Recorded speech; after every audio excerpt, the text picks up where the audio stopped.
Monday, the first day of the week, and after a great weekend where we had so much new information for Rise with their new trailer, the media drops all over the socials, we had so much to talk about. It was really fun. But I've been wondering, when are we gonna get the next weapon showcase? You know, it's been a while since the Greatsword had its gameplay video.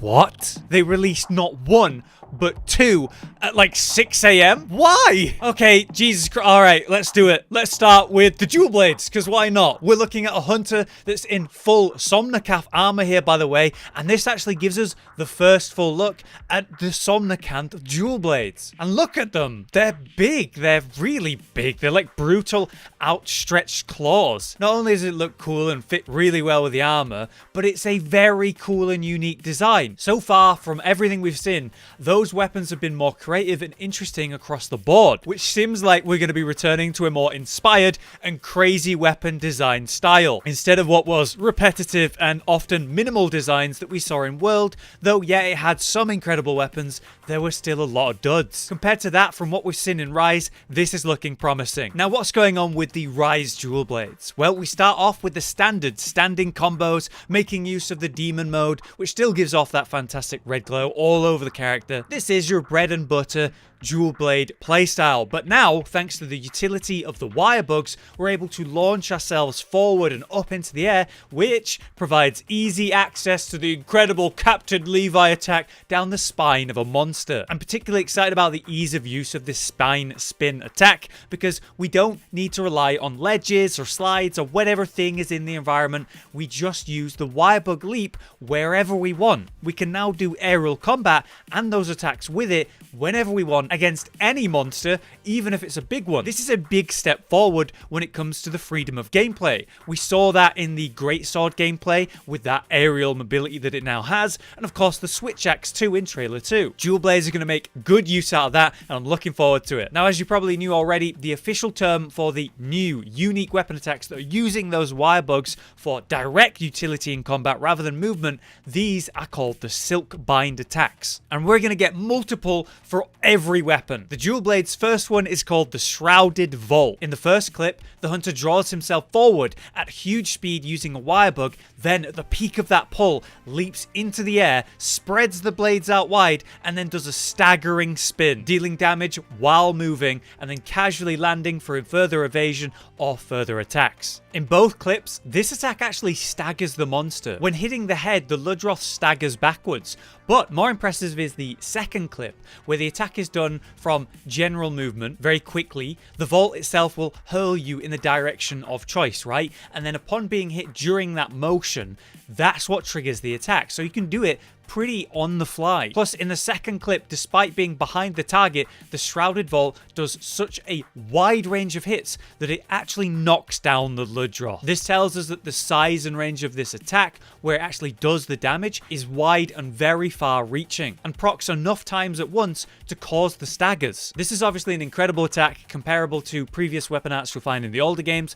and just as useful. But that isn't everything, of course. There's still the second Silkbind attack. This one is a bit more unusual compared to everything else I've seen. The Piercing Bind attack will literally attach the hunter to the monster with a wirebug wire attached to a kunai. There's two parts to this. Firstly, it said that this gives you extra attacks. Now you're bound together with this wire-based connection. This effect might sound familiar to you old hunters with that hunter art Wolf's Maw, which was a useful effect in which you get extra attacks off, causing your hit to trigger 2 hits instead of just 1. This isn't, literally double your damage. What it did do is give you something like 20 to 30% extra damage on these bonus hits. So while we bind ourselves to the monster, we get this extra hit effect. The question is, how much damage does that do? Is it 30%? Is it 20? Is it 100? Will these mirrored hits proc elemental effects? But when we look at the official description of the website, this is what we're told. We'll pierce the target with that special kunai that actually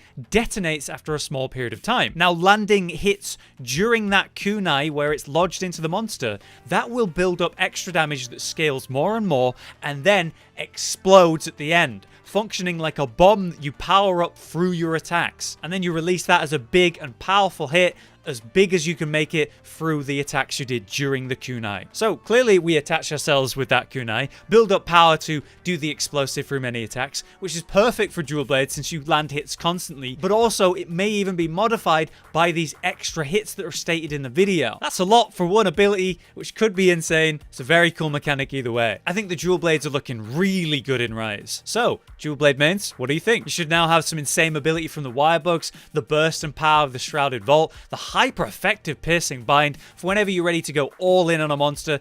I just think this looks good. But wait, there's still another weapon to look at. Next up is the bow. So the bow is back and we get to see it in its beautiful Bishoten form. I love how feathery this whole set is for our Tengu demon friend. Beautiful blue, white, and hints of orange. And the shape of it almost reminds me of the Nagakuga armor. Interestingly though, just like the switch axe from the trailers, this one has a huge wheel shape in the middle. So I'm wondering, does the Tengu demon have something to do with wheels? I've just never seen it before. Now when it comes to the bow, we do see gameplay that is comparable to that of Worlds with some slight changes that we're going to like here. The core of the bow being around charging your shots quickly through say side steps or holding your shots. We'll have familiar movesets with quick shots, charge shots, and of course the slick slide stepping. But what's interesting and very different here is the volley. Unlike World where it used to drop rubble down on the target and that would be ideally placed on the head for a knockdown, the particle effect is different now. It's more of a aura, a glow, that doesn't seem to affect the monster at all anymore. But when we step into this area ourselves, the hunter glows,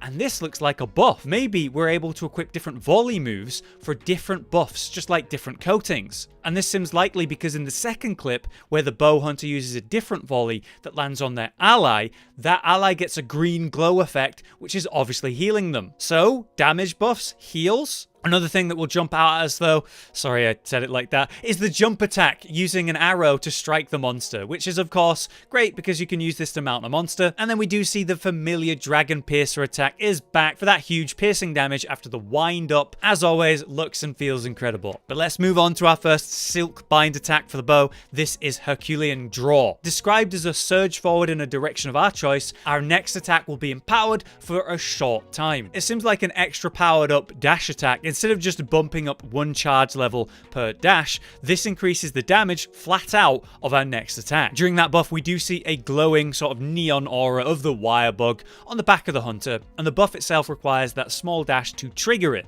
which is actually useful because then we can use it to both buff ourselves and then also evade at the same time for some nice slick combat on top of our usual side dashing for charge levels. Combine this with say a Dragon Piercer attack and that could make for some big powerful hits. The second bow attack is called Focus Shot. It's described as using energy through harmony with nature, but let's be honest, we're just flipping around. We're going to use the wirebug to leap around at clutch moments, evading attacks, but also regenerating stamina very quickly when we're in the crouch position. It's a simple concept. It gives the bows another important but more large distance evade that also will build stamina back up after say many expensive stamina attacks or sidesteps. And because we can choose which direction we evade, not just backwards, we're going to have lots of options with this one. Maybe spinning around to backflip towards the monster, getting our stamina back, and then also positioning perfectly for say the next attack. But this basically will build up the bow further as a hyper agile weapon type,